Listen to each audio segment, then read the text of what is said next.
I've fallen into this massive hole of like watching people bomb on stage of at concerts. Right. So there was one famous one recently, Rick. I can't remember the artist. I'm just checking through my search history now. But a lot of people made it during COVID, right? And they became big, and then they went to perform on stage. And Goran, it is some of the most jarring videos you'll ever watch. It's just a crowd silent, and you're trying to perform and get them going, and it's just not working. And the fucking confidence you have to keep going through your song, but no, the crowd is not fucking vibing, right, and you're just continually doing it.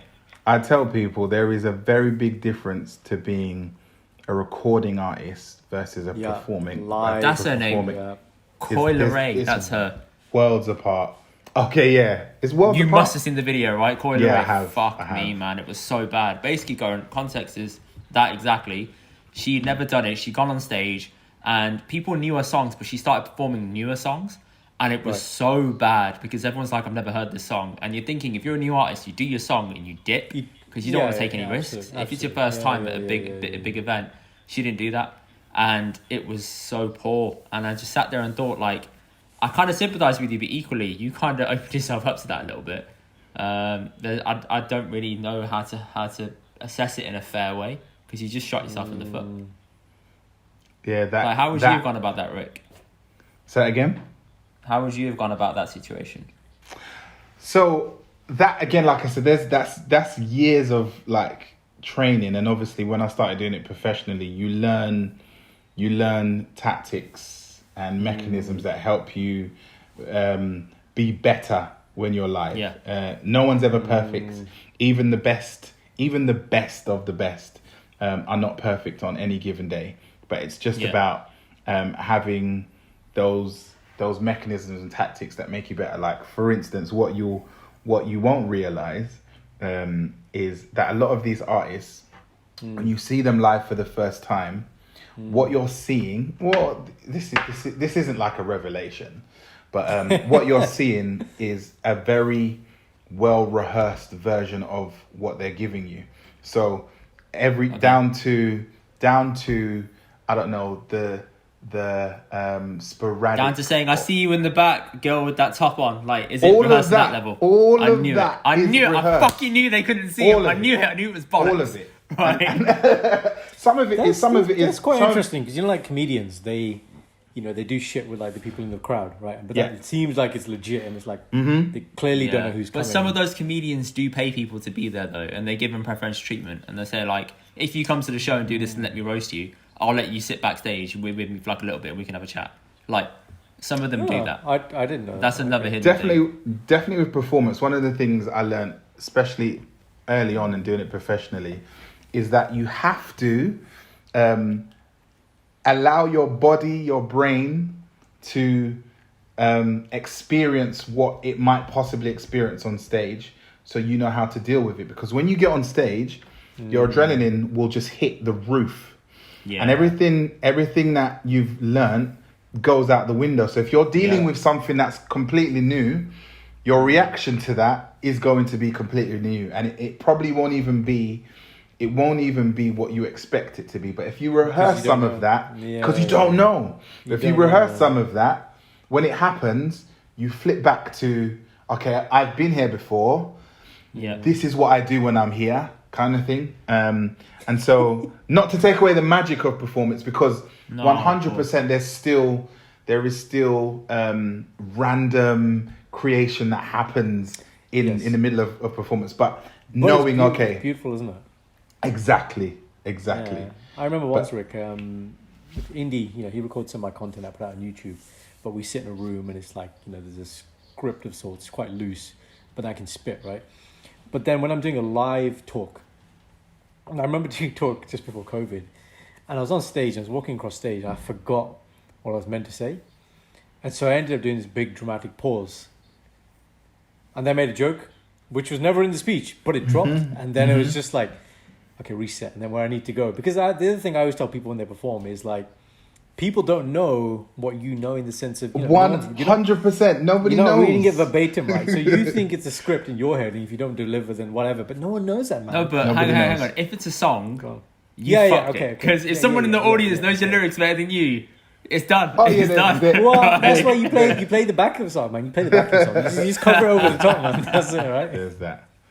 Yeah, and it's funny you say that because I was talking to another musician friend of mine, and we put a lot of pressure on ourselves to deliver perfect performances, but nobody knows what we're going to deliver, if that makes sense. Nobody knows that, okay, on the second verse, I want to change this note to 2 times higher than it was, or maybe do a fancy little run that doesn't exist on the original recording. Nobody knows that. That's all in my head. And the other thing, Rick, you know what I found is, you like, if you know your material, right? So to you, it's not, like, I have this feeling as well, oh, it's not that good, it's not that special.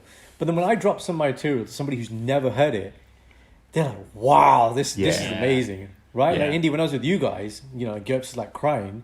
To me, like, I know my tunes, man. I know what I'm doing. Like, I do that so, like, years and years and years. But somebody's never heard it, I forget what it's like to hear it for the first time. The first time, 100%. Right? And then, but then you put that in and you're like, oh, this is some good stuff, man. Yeah. I'm just used to it. It's different. This is exactly it. Exactly that.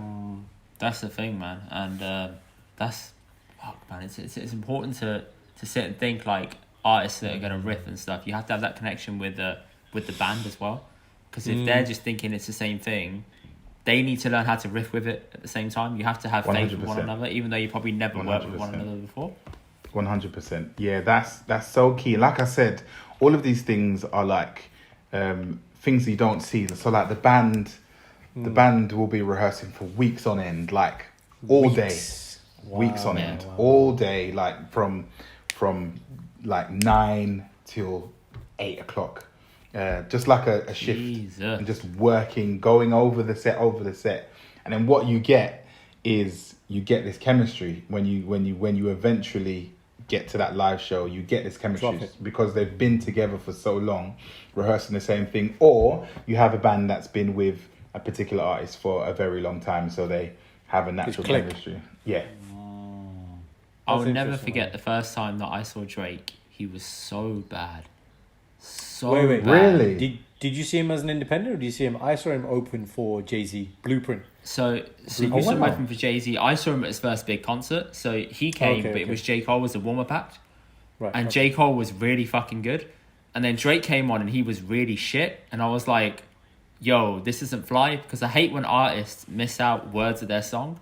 I'm like, your breath control shit. Because I'm like, your breath control now is just not right. You clearly haven't prepped for this, or you're nervous or whatever. Like, you should know your discography, is it? Off by heart. Mm-hmm. You should know that through and through. You say that. But there's many times that I've forgotten words of my own song. You know what it is? It's because you don't like sing it as often. So it's not. It's just as much as people listen to it. Exactly. Yeah, it's true. So that is true. now you've got to relearn something that you've actually written.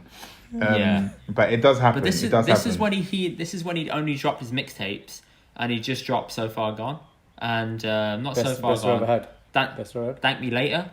He just dropped that, so he was having the whole thing around that concert, which is it. And I was like, okay, you haven't got that big a catalog compared to say Now, but cool. And I was there, and girls were like, oh my god, it was amazing. I loved the exact phrase I heard was, I love how he missed out bits of the song so I could sing it for him. And I'm like, bitch, you're so deluded. You're so deluded. Right? So you do, man. You get the mic in it. You do this, man. You get the mic and do that shit. You throw it to the audience, like, sing it for me. And I'm like, I'm not here to sing it for you. I want to hear you sing it. Right? I want the show. I paid for a show. Give me a show. Yeah, exactly. There is a lot of variability, man, within the industry. And you're right. The best performance I've ever seen is Watch the Throne, man. Jay-Z, Kanye West. Same. Last Exact same extra concept, show added to Birmingham. But the worst I've seen, 50 Cent, man, in Birmingham. Terrible. Really? I don't know how many shows he's in. Like, his voice is gone. Like, it's just croaky. It's all his backup singers singing. They're doing half of the song, and there's bang, bang, bang, bang, bang, bang. Mm-hmm. It's just terrible, man. Like, it's built up like, oh, man, 50 Cent, it's gonna be wicked. But Jay-Z and Kanye, man, just different level. That was unstoppable. I saw that and I was thinking that was the best concert I've ever been to, and I was like really close to them as well. And I was like, I'm never gonna get this experience again. You were there, Birmingham. Which one? Because I went to the one where they were at the NEC. Tour. Yeah. No, I didn't go to the. It wasn't the last show or something. It was like snap in the middle of something. Oh, okay. So it was in the middle of everything, but that was wild, man. goosebumps thinking about it. Honestly, it's crazy. The one I went to, because it was last tour, they because I was kind of like these platinum seats, right, and they're doing the mosh pit and stuff, and no one could understand like why people weren't like Jay would do this thing where, you know, before he dropped that song Indy and in Paris, yeah. Okay. We're gonna come to that. We're gonna come to that. Right. Yeah, But before they drop it, he'd be like, all right, get back, and then again, and then everyone would go, right? And we were like, why is everyone taking the piss, man? Just listen to what the guy's saying. Just do it. We want to hear the song. We found out afterwards it's because Kim K and Beyonce are in the mosh, right? They're there, and everyone's trying to like touch them in Birmingham. Wow. It's the last tour, so they're there, and then this guy tweeted afterwards. He was like, "Oh, felt Kim's ass. It was really nice." And so then people wouldn't get back, man. Yeah, so they were there in the middle as well. So it was just a crazy. Oh my days! I didn't know that at all, man. That is wild.